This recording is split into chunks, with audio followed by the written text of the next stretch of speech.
My parents always said family sticks together, but apparently that rule expires the moment money enters the chat.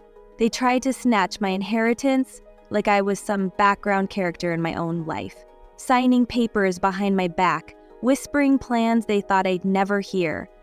So I didn't confront them. I didn't argue. I waited.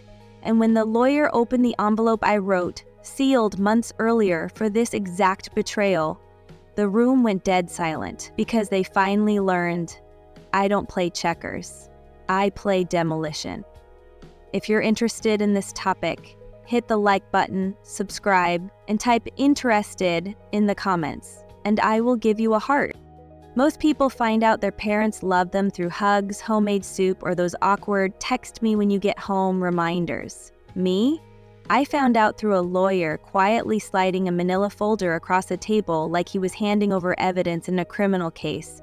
And to be fair, what was inside might as well have been a crime scene. But let's rewind, because betrayal doesn't just appear out of nowhere. It starts soft, like a whisper, a strange glance, a sentence that sounds harmless until it loops in your brain at 3 a.m. You know that feeling when someone says something so off that your soul goes, "Hold on, what was that?" That was me 3 months before the inheritance meeting. My dad had made some offhand comment at dinner, one of those backhanded parental jokes disguised as wisdom. "You know, sweetheart," he said, cutting into his steak, "money goes to the people who know how to handle it." He didn't look at me when he said it. He looked at my brother who, at that exact moment, had just tried to eat a piece of steak he thought was a napkin. I laughed it off, because that's what daughters conditioned to be the mature one do. We laugh, we swallow, we pretend, but the weird comments kept piling up. They'd ask my brother about his future plans, but ask me to be supportive. They'd talk about property and investments like I wasn't sitting right there. My mom even said, straight-faced, "You're good at emotional things, honey. You don't need all the stress of financial stuff." Emotional things. As if I was the family golden retriever. They treated me like I was delicate glass while treating my brother like he was the CEO of the universe. Meanwhile, he once tried to sell my childhood bicycle online because he thought it was community property. But I still didn't get suspicious, not until the phone call. My aunt, bless her inability to keep secrets, called me one night and said, "Sweetie, you're still getting your part, right?" I sat up in bed. My part of what? The silence on the phone was so long it felt like buffering. Then she whispered, oh no, they didn't tell you." And that was it. That one sentence turned my spine into ice. That one sentence made everything click. That one sentence made me realize my parents were planning something, and I wasn't supposed to know. Have you ever felt your heartbeat travel from your chest to your throat? Because that night, it did last. I hung up the phone, walked to the mirror, looked at myself, and said out loud, "Stay calm." I wasn't calm, not even close, but I pretended. The next day, I acted normal. I went to work. I made coffee. I called my parents and talked like everything was sunshine dipped in honey. Because here's the thing people forget when they betray the quiet one. Quiet does not mean clueless. Quiet means observant. Quiet means calculating. Quiet means I had time to think while they assumed I wasn't thinking at all. And I thought long and hard. I thought about every late night I stayed helping my dad organize paperwork, every bill I paid when they forgot, every emergency where I was the one who showed up while my brother was too busy living his life. I thought about the sacrifices, the effort, the loyalty, and yet, when money entered the room, they shoved me out. But here's where things get interesting, because instead of confronting them, I investigated. I checked old documents I'd helped file years ago. I reviewed emails. I logged into accounts they forgot I'd been managing since college because I was the only one who could handle passwords. And what I found wasn't just betrayal, it was strategy. Their strategy. They'd been meeting with lawyers for months. They were rearranging assets behind my back. They were drafting new clauses. And my brother, my napkin eater brother, was being positioned as the primary inheritor. Me? I was being gifted emotional support responsibilities. Translation: take care of everyone while receiving nothing. Cute, very cute. So I made a plan. I contacted an attorney, one they didn't know about, but one who knew them really well. My parents had no idea that years ago, during one of their almost divorces, they accidentally introduced me to a lawyer who liked me more than he liked them. And that lawyer helped me craft something special, something sharp, something they wouldn't see coming even if I handed them binoculars. He helped me draft a sealed letter, dated, notarized, and legally binding, that I instructed him to only open at the reading of the inheritance paperwork. Not before, not after. Exactly at the moment my parents planned to blindside me. So I waited. Days, weeks. I pretended everything was normal, even though my heart was sharpening itself like a blade, until the day of the meeting. The inheritance discussion. In a conference room with polished wood, fake plants, and the smell of expensive lies. My parents sat proudly. My brother smirked like he already owned the world. The lawyer cleared his throat. My parents exchanged looks. The betrayal was seconds away. And then the lawyer said, "Before we begin, there is one more document that must be read. By request." My parents blinked, confused. The lawyer pulled out the envelope, the one with my handwriting on the front, and my parents went pale because they recognized it instantly. It was the emergency envelope I'd written years ago, the one I'd told them to only open if something serious happened to me. They thought I'd forgotten it existed. They were wrong. Very wrong. The lawyer broke the seal, unfolded the papers. My father clenched the armrests. My mother whispered my name in panic. My brother leaned forward, and I smiled because I knew exactly what was coming next, and trust me, so did the universe. The lawyer unfolded my letter slowly, like a priest opening a prophecy, and I swear the temperature in that room dropped 10 degrees. My father shifted in his chair, already sweating. My mother clasped her hands like she was praying to a god who retired years ago.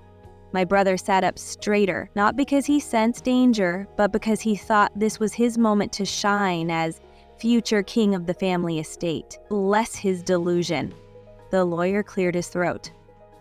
"This is a personal statement, prepared by," he glanced at the signature, "your daughter, to be read at this exact meeting by legal instruction." My father forced a laugh. "Honey, what is this? Some emotional goodbye?" My mother tried joining in, smiling weakly. "Did you write us something sentimental?" I smiled sweetly. "Oh, you'll see," the lawyer continued. "Before reading the statement, I must confirm that all parties present are in fact the individuals listed in the inheritance documents." My brother scoffed. Yeah, it's us." "Actually," the lawyer said, "this part is important." He turned to my parents. "Do you both confirm that you have submitted the most recent version of your inheritance plan?" My mother nodded quickly, too quickly. "Yes, of course," my father echoed. "Absolutely." The lawyer glanced at me. I kept my face neutral, but on the inside, I was spinning a villainous mustache. Then he began reading, and the room detonated.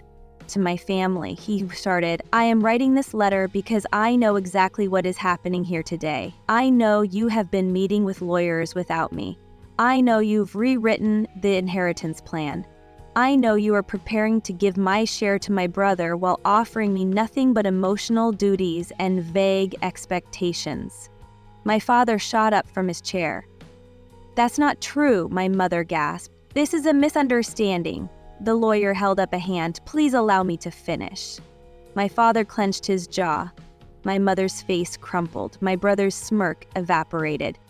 And I sat with perfect posture, channeling the leading lady energy they never expected me to possess.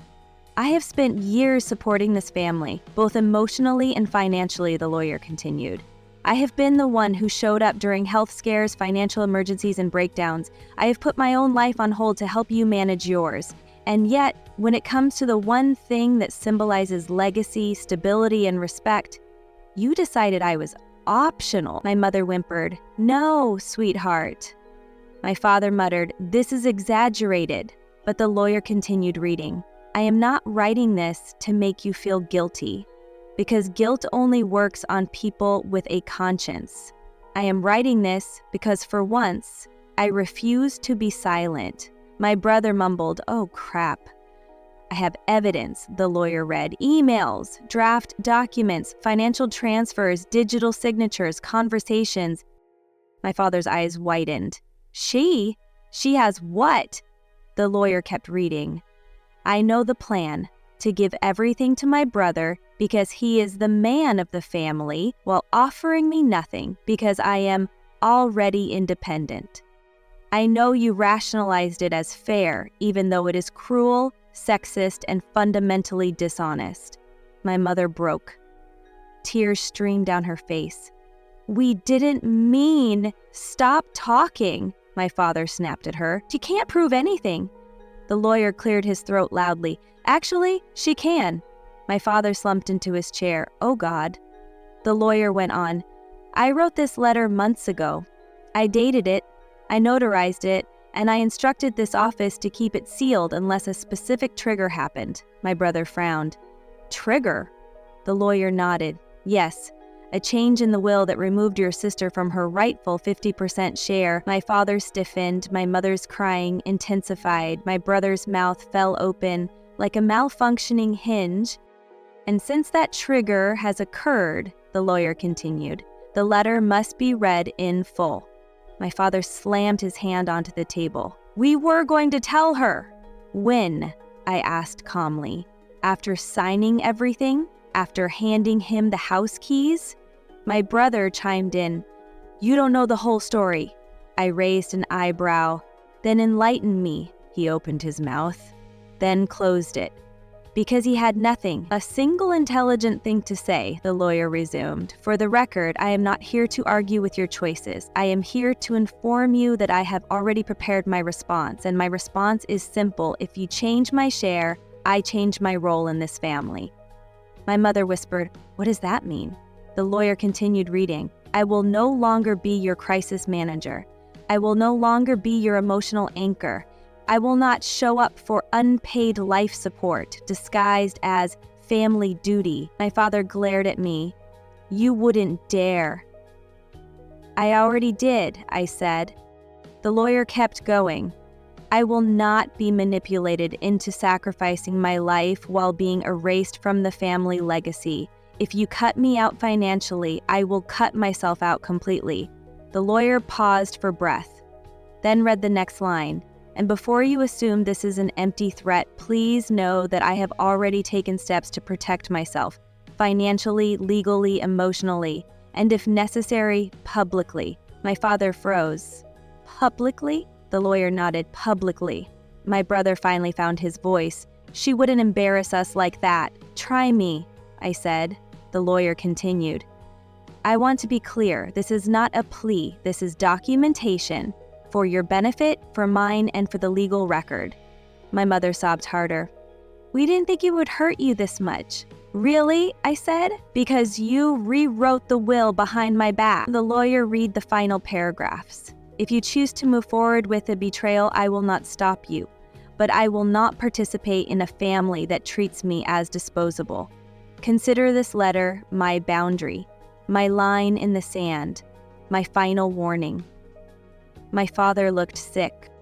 My mother looked shattered. My brother looked like someone unplugged his brain. And the lawyer closed with the last line.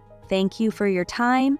I look forward to your decision. The lawyer placed the letter gently on the table. Silence. Thick, deadly, real. Then he said the words that turned my parents' faces ghost white. Your daughter is now fully within her rights to proceed with her contingency plan. Shall we move on to that? And just like that, Everything they tried to bury came crawling back to life. You could feel the air leave the room when the lawyer said contingency plan, like the walls themselves leaned closer to catch what came next. My father's face turned the color of unbaked dough. My mother gripped the table as if gravity suddenly doubled. My brother looked like someone turned off every working neuron in his head. Contingency plan? My father repeated, voice cracking at the edges. What plan? The lawyer folded his hands calmly, the kind of calm only someone with 20 years of watching families implode could master. Your daughter anticipated the possibility of being removed from the inheritance and prepared a legally protected response. My mother whimpered.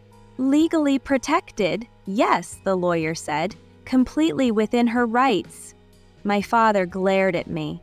What did you do? I leaned back slightly, crossing my legs like we were discussing something casual, like brunch or weather, not the nuclear device I'd spent months prepping. I didn't do anything, I said sweetly. Yet. My brother pointed at me like a malfunctioning scarecrow. This is insane. So is rewriting a will behind someone's back, I replied. But here we are. The lawyer opened a second folder, this one thicker. He tapped it once, intentionally slow.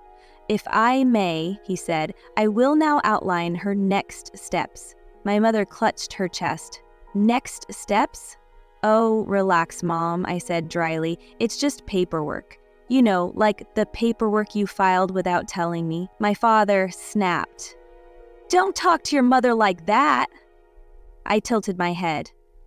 I'm talking exactly like a woman whose parents tried to erase her financially.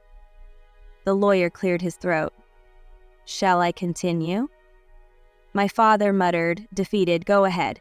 The lawyer opened the file. Your daughter has collected extensive documented evidence of her financial, legal, and emotional contributions to this family over the past 2 decades. My mother's eyes widened. Evidence? Quite a lot of it, the lawyer said, nodding toward the thick folder. Receipts, invoices, transfers, bank statements, email correspondence. My father stiffened. Email correspondence. Yes, the lawyer said. Specifically emails in which you acknowledged debt owed to your daughter for covering expenses, bills, and repairs over the years. My mother whispered, Oh my God. My father leaned forward. She can't use that against us. Actually, the lawyer said, she can. You put it in writing. My father's jaw dropped. My brother muttered, You kept receipts? For years? I smiled. You'd be amazed at what I keep.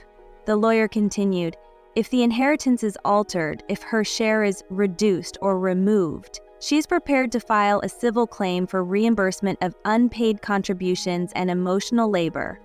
My father's face turned beet red. Emotional labor? Yes, the lawyer said. It is a recognized factor in family law under certain conditions. Given the documented evidence, a court may consider it. My mother clutched her pearls like she was auditioning for a Victorian ghost movie. She wouldn't take us to court. The lawyer lifted a document. She already drafted the petition. My father slammed his hand on the table. This is blackmail. No, I said calmly. Blackmail involves illegal threats. This is a boundary with paperwork. The lawyer nodded. She is not demanding anything unlawful. She is simply stating what actions she will take if the inheritance is changed unfairly. My brother pointed at me again. So what? You'll sue us? Publicly? I shrugged. If I have to. My father barked. You wouldn't ruin the family name. You already did that part, I said. I'm just cleaning up the truth. My mother whispered, But people will find out. Yes, I said. Because legal filings become public record. The horror on her face was priceless. The lawyer wasn't done. Additionally, your daughter has already secured witnesses willing to testify about her contributions to the household. My father's head snapped up. Witnesses? I nodded. Neighbors, friends, a few extended relatives who finally admitted they always saw everything. My brother's mouth fell open. You planned all this. When people show you who they really are, I said, it's smart to prepare. and the lawyer lifted another page. Further, she has prepared a detailed statement documenting emotional neglect, preferential treatment, and financial exploitation. Exploitation? My father roared. We took care of her. She took care of you, the lawyer corrected. The documents show she covered emergency medical bills, home repairs, travel expenses, and numerous household debts. My mother whispered, trembling, we didn't mean to burden her. Intent doesn't erase impact, I said. The lawyer nodded. And because she has compiled all of this evidence, her case would be compelling if taken to court. My father whispered, you're destroying us. No, I said softly. I'm defending myself. My mother leaned forward desperately. Sweetheart, we didn't know you felt this way. Because you never asked, I said. You assumed I'd always pick up the pieces and smile while you handed everything to him? My brother immediately flinched. Why are you always dragging me into this? Because you are the reason I needed a contingency plan, I said bluntly. You benefited from their favoritism, their choices, their silence. The lawyer cleared his throat again. To summarize, if the inheritance is unfairly altered, she will proceed with the civil case, the financial claims, and the release of documents. My father lowered his head into his hands. This is too much. The lawyer waited. My mother wiped tears. My brother sulked. And then silence. Heavy. Thick. Suspended. I let them feel it, sit in it, taste the consequences they were so eager to hand me. Then I spoke softly, breaking the room like a crack of thunder. You wanted to take everything from me, I said. And if you try, I will take back everything I ever gave you. My father whispered, So, what now? The lawyer looked at me. I nodded. He closed the folder and said the words that flipped their world upside down. Now we discuss her final condition. And that was when the real fear began. The moment the lawyer said final condition, the air in the room tightened like a noose. My mother straightened in her chair, trying to look composed, even though her mascara had begun its descent down her cheeks. My father wiped his forehead with a handkerchief he definitely stole from a hotel years ago, and my brother, predictably, looked around the room like he expected someone else to take the blame for him. What condition? My father finally asked, voice thin, scraping the edges of fear. The lawyer didn't answer immediately. Instead, he glanced at me, giving me the stage, the spotlight, the moment I'd been preparing for since the night my aunt whispered, They didn't tell you. So I leaned forward, elbows on the table, fingers interlocked, calm, controlled, dangerous. Before I agree to anything, I said softly, I want the truth. My mother blinked. The truth? Yes, I said. For once. My father frowned. About what? I let the silence sit for just one beat, then delivered it clean. Why did you cut me out? My mother gasped softly, immediately on the verge of tears again. My father opened his mouth, but nothing came out. My brother tried to speak, but the lawyer shut him down with one raised eyebrow, so the room went quiet, too quiet, until my father finally muttered, We didn't cut you out. You rewrote the will, I said, behind my back, without a single conversation. We were going to talk to you about it, my mother whispered. When? I asked. After signing it, after giving him everything? My father's jaw tightened. It wasn't like that. Really? I said. Then please, enlighten me. Why him? Why not me? The question hit them like a steel beam. My mother burst into tears, loud, messy, frantic. Because we thought you didn't need it, she cried. You're strong, independent, you always manage, you always land on your feet. My father nodded quickly, grateful she said it so he didn't have to. He needs help, he added. He's always struggled, you know that. He struggles, I echoed, because you taught him nothing, because you solved every problem for him. My brother scoffed. That's not true, really? I said, turning to him. Name the last bill you paid without calling someone to walk you through it. His mouth opened, then closed. Exactly, I said. You're not helpless. You're enabled. The lawyer remained silent, watching the implosion unfold like high theater. My mother reached for my father's hand. We didn't want to cause conflict, she said. We thought you'd understand. Of course I'd understand, I said, voice flattening. If you actually told me. Instead, you made decisions about my life without involving me. My father finally snapped, slamming his hand on the table. We did it to protect you. The room froze. Even the lawyer blinked. Protect me, I repeated. From what? My father raked his hands through his hair. You're too emotional. I stared at him. Blinked. Slowly. Too emotional? Not in a bad way, he said quickly. You care too much. You overthink. You worry about everyone. We didn't want you carrying financial responsibility on top of everything else. I stared at him long enough for even he to realize what he'd just admitted. So, let me get this straight, I said. Because I am the one who cares, the one who shows up, the one who supports you, you thought I'd be better off with nothing? My mother rushed in, frantic. Not nothing. We never meant nothing. Then what did you mean? I asked. You wanted me to take care of you emotionally while he took care of the money? Neither spoke. Which was answer enough. The betrayal of it didn't stab, it burned. And the burn was cleansing.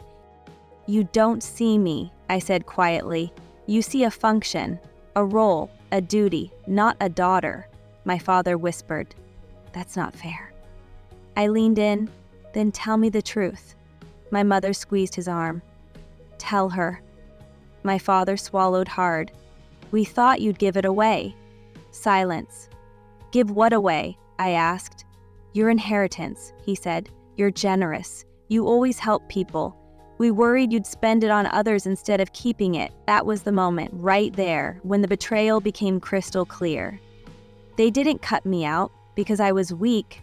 They cut me out because they knew I was stronger than all of them, because they trusted me to give and him to hoard. And that's when I knew the condition mattered more than I thought. I sat back. Thank you, I said, for finally telling me. My mother looked confused. So, you forgive us? I smiled, not kindly. No, but now I know what I'm negotiating with. My father tensed. Negotiating? I turned to the lawyer. You can explain the condition now. He nodded, of course. He opened the final page. My parents held their breath.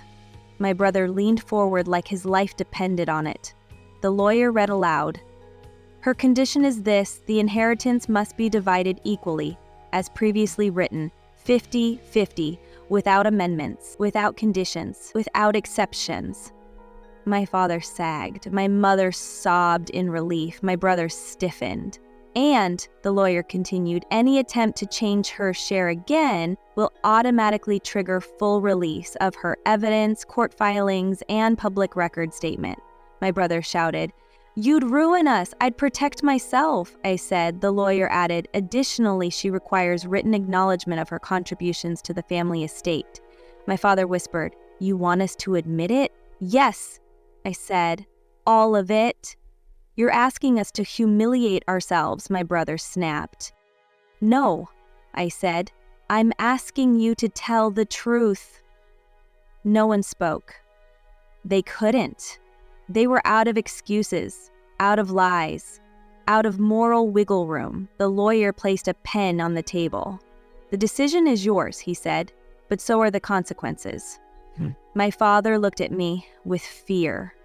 Real fear, because now he understood I hadn't come to fight. I'd come to end the game. And I wasn't playing defensively. I was playing to win. My mother whispered, What happens if we agree? I met her eyes, cold, calm. Then I walk out of this room still your daughter. And if we refuse? I didn't blink. Then I walk out of this room and you never see me again. The room held its breath. For once, they understood. I wasn't bluffing. I wasn't bending. and I wasn't the daughter they could play with anymore. My father didn't pick up the pen right away. He just stared at it like it was a snake coiled on the table, ready to strike.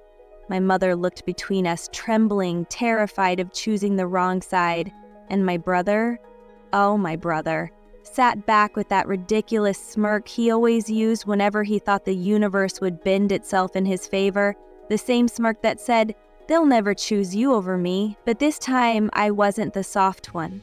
I wasn't the fixer. I wasn't the peacemaker. I was the reckoning.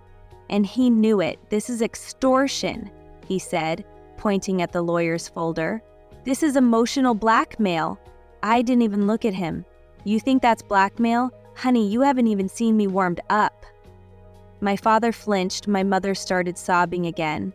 But I stayed still, controlled, measured, because the truth was finally working its way through their denial like acid. For the first time in my life, I wasn't begging. I wasn't proving. I wasn't auditioning for my own family. I was stating terms, and that terrified them. My father cleared his throat. "We need time to think." "You've had 5 years," I said. "You didn't involve me before. You don't get to delay now." My mother clasped her shaking hands. "Can't we talk about this like a family?" I leaned back in my chair slowly. "A family? You want to use that word now after rewriting my future behind my back? After turning me into the emotional dumping ground while you handed everything to the golden child?" My brother scoffed. "Golden child? Really? Is that what this is about?" My laugh was short and sharp. "This is about justice, not jealousy. Don't flatter yourself." The lawyer looked at me, then at them, then at the documents. "The offer is fair," he said. "If anything, she's being gracious." My brother exploded. "Gracious? She's threatening to ruin us." "No," I said, turning to him. "I'm giving you a chance to not ruin yourselves." He slammed his hand on the table. "I'm the one who deserves it. I stayed home. I helped Dad. You crashed his truck twice. I helped him run the business. You lost 6 clients in a single month because you kept forgetting their deadlines." His face reddened. "You're twisting things." "No," I said, "I'm stating facts, something you should try sometime." My father rubbed his temples in exhaustion. Enough, all this fighting." "Fighting?" I said. "Dad, this isn't fighting. This is me asking you to finally look at the child you've ignored for years." My mother reached out as if to touch my hand but withdrew at the last second, afraid of the distance she helped build. "We didn't ignore you," she whispered. "So we've always trusted you. We knew you didn't need us." And there it was, the lie they told themselves to justify everything. If the strong child survives, you don't have to care. I let that sink in. "That's not love," I said quietly. "That's convenience." My father swallowed hard. "You're being dramatic." "No," I said, "I'm being honest. Something you all avoid like the plague." The lawyer slid the pen closer to my father. "There are 2 choices," he said. "Sign now or decline now." My brother shot up from his chair. "You can't seriously be considering this. Dad, she's manipulating you." I tilted my head. "Funny. That's exactly what you've done your whole life." "I'm the oldest," he shouted, as if that alone entitled him to the world. "Actually," I corrected, "you're the loudest. It's not the same thing." He lunged for the contract, but the lawyer snapped it shut so fast my brother jumped back like a child caught stealing cookies. "Touching the documents without authorization," the lawyer said, voice icy, "is grounds for immediate legal action. Sit down." My brother sank into his seat, face flushed with embarrassment and rage. My father looked at me again, but this time the arrogance had cracked, the confidence had drained. All that was left was fear, real fear, that he'd miscalculated who I was. "What happens if we sign?" he asked, voice barely above a breath. I didn't blink. "Then you get to keep your daughter." "And if we don't?" My answer was a simple, clean cut. "Then I become someone you used to know." My mother burst into another round of sobs. "Please, please, please, can't we just fix this?" We can, I said. But fixing requires honesty, accountability, equality, and that starts with your signature. The lawyer opened the folder again and set the pen directly in front of my father. The room went still, the kind of stillness that sits right before the world decides how it wants to break. My father picked up the pen. His hand trembled violently, years of control slipping through his fingers like water. My brother watched with rage so pure it looked like it might ignite the air. My mother held her breath like she was underwater and fighting for the surface. And then, just when the tip of the pen touched the page, my father dropped it. My stomach dipped. He stared at the table as tears, actual tears, gathered in his eyes. In all my life, I had never seen him cry. "I'm sorry," he whispered. My mother gasped. My brother's jaw dropped. I froze, because those two words, those were the words every forgotten child spends years aching to hear. And yet, he didn't look at me when he said them. He looked at the document, the inheritance, the money, the legacy. He wasn't apologizing to me. He was apologizing to it. My mother placed a hand on his shoulder. "It's okay, dear. Just sign." But my father shook his head slowly. I can't split it. I can't undo it." My brother smirked, vindicated, finally breathing again. My mother panicked. "Honey, please?" My father cut her off. "She said she'd leave us." He looked at me, not with fear this time, but with calculation. "And she will, because she's serious." "I am," I said flatly. "Then maybe," he whispered, "maybe that's what needs to happen." Every molecule in my body went cold. My mother gasped like she'd been stabbed. My brother smiled fully now, and the lawyer froze mid-breath. My father finally lifted his head and looked me dead in the eye.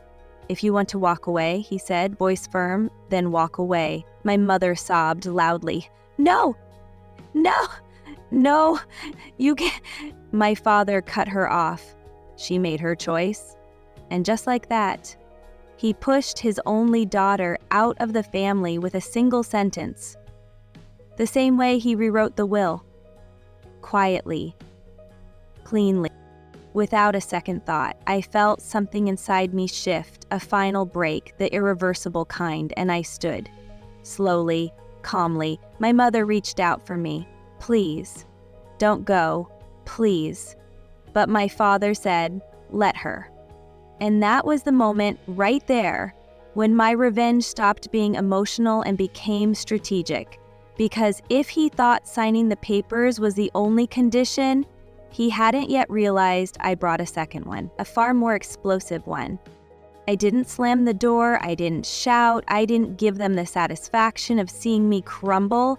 I walked out of that room the same way I walked into it, controlled, steady, and holding the consequences they had chosen for themselves like a silent storm pressed against my ribs. My father's words echoed behind me like a slammed gate. "If you want to walk away, then walk away." It wasn't the sentence that broke something inside me. It was the ease with which he said it, like he was tossing out a receipt, not a daughter. My mother's cries chased me down the hallway, desperate, panicked, drowning in the realization that she had stood on the wrong side for too long. My brother didn't say a word, didn't need to. His silence was louder than any insult, because silence is what entitlement sounds like when it wins, or thinks it won. The moment I stepped outside, the winter air slapped me across the face, sharp, icy, so cold it almost snapped me back into myself. I stood there for a second, watching my own breath curl out like smoke, and then I laughed. Soft at first, then harder. Not because anything was funny, but because something inside me had finally cracked open and all the fear, grief, sadness, and exhaustion leaked out as something else entirely, clarity. I wasn't their daughter anymore, I was their consequence. And consequences don't beg. My lawyer walked out after me, coat already on. "Are you all right?" he asked carefully. "Define all right," I said. He cracked the smallest smile. "He's going to regret this. He already does, I replied. He just hasn't realized it yet. We walked away from that house, my house technically, and I swear I felt my spine straighten with every step. The cold didn't bite anymore, it sharpened me. I wasn't trembling, I wasn't broken. I wasn't second choice. I was free, and I had work to do. 2 days later, an envelope arrived at my father's desk at the family firm. A simple envelope. White, unmarked, harmless. Until he opened it. Inside was the second condition I never said aloud. A single page, a single sentence, a single detonator. The sentence read, "Effective immediately, I revoke your legal authority to manage the property portfolio." My father froze, then read it again. Then again, my brother peered over his shoulder. "What does that mean?" he asked, voice tightening. My father swallowed hard. "It means she took everything." Because while they were busy celebrating my supposed downfall, I had filed the paperwork that shifted control of every asset with my name on it. Every deed, every parcel, every share, away from them and onto a private trust under my sole authority. Everything tied to my inheritance, everything legally connected to me, everything they assumed they still controlled, gone, overnight. And I didn't need their signatures. Only proof they had acted without my consent, and oh, did they ever give me proof. The lawyer told me later he had never seen a man go from red to white so quickly. "She can't," my brother sputtered. "She can't do that." "She already did," my father whispered. "We underestimated her." Underestimated me. Story of my life with them. That evening, just after sunset, the knock came at my apartment door. Not a polite knock. Not a friendly knock. A frantic knock. A desperate knock, the kind you hear in movies when someone's running from a monster, only to realize they created it. I opened the door. My father stood there, no coat, no dignity, just panic drenched in sweat. My mother stood behind him, tear-streaked, clutching her purse like it was a life jacket. My brother hovered a few feet back, pretending he hadn't spent the whole ride over cursing my name. "We need to talk," my father said. "No," I replied, leaning against the doorframe. "You need to listen. Talking is what you do when you respect someone. Once put enough is a respectable offense. You need to listen to your house and subscribe to a plan that sets your home as your work front." Which my mother stepped forward. "Please, sweetheart, please, just come home." "Home?" I repeated, tilting my head. "You mean the house you said I didn't deserve? The house you tried to erase me from?" She flinched. Hard. My father clenched his jaw. "You're angry, fine, but you went too far." I raised an eyebrow. "Now I went too far?" He took a breath, preparing his speech, the one where he pretends he's the patriarch of a kingdom instead of a man who dug his own grave. "You're punishing us for a mistake. Families fight, families disagree, but what you're doing, this is revenge." "No," I said sharply. "This is restoration." "Restoration of what?" he snapped. "Of balance," I answered. "Of the power you stole, of the respect you never gave, of the daughter you threw out like trash because she was too quiet to scare you." My brother groaned. "Oh my God, here we go." "Shut up," I told him, calmly. So calmly he actually did. My father stepped closer, lowering his voice. "You can't run a legacy on spite." "Neither can you," I replied, "but here we are." My mother reached out and gently touched my sleeve. "We're scared," she whispered. "We're losing everything." I looked her dead in the eyes. "I know," she blinked. "Then why are you doing this?" "Because," I said, "you didn't listen when I said I was hurting. You didn't care when I said I was excluded. You didn't stop when I said you were treating me like I didn't exist. And now, you finally understand what it feels like." The silence after that was brutal. My father broke first. "What do you want?" he asked. "Money? Apologies? What?" That was the moment I had been waiting for, the moment the mighty fell to their knees. Not literally, but emotionally, mentally, spiritually. I stepped closer. "What I want," I said, "is simple." They leaned in. Hope flickered in their eyes. Naive, misplaced hope. And I ended it with one final sentence, one that snapped the last thread holding us together. "I want you to live with the consequences you created." My brother's mouth fell open. My mother gasped like the world just tilted sideways. My father stared at me as if seeing me for the first time. But I wasn't done. I pulled the door halfway closed, held their stunned faces in the frame, and added, "You wanted me out of your story? Congratulations, you wrote yourselves out of mine." And then I closed the door. Slowly, quietly, final. And that's the thing about revenge. The world thinks it's loud, messy, explosive, but the real kind, the kind that hits the soul instead of the ego, comes with silence. A door shutting, a legacy shifting, a daughter reclaiming what was taken. The next morning, my phone buzzed nonstop. Messages, missed calls, voicemails, all three of them. But I didn't answer. I had a new meeting to attend at the bank to sign the final paperwork transferring the last set of assets into my trust. As I signed the final page, the banker smiled politely and said, "Congratulations, you're now the sole controller of the portfolio." I smiled back. "No," I corrected. "I'm now the author of my own life." And as I walked out into the cold morning air, calm, steady, finally whole, I asked myself the question I'd been too scared to ask for years. If this is what freedom feels like, why did I ever think I needed their permission to claim it?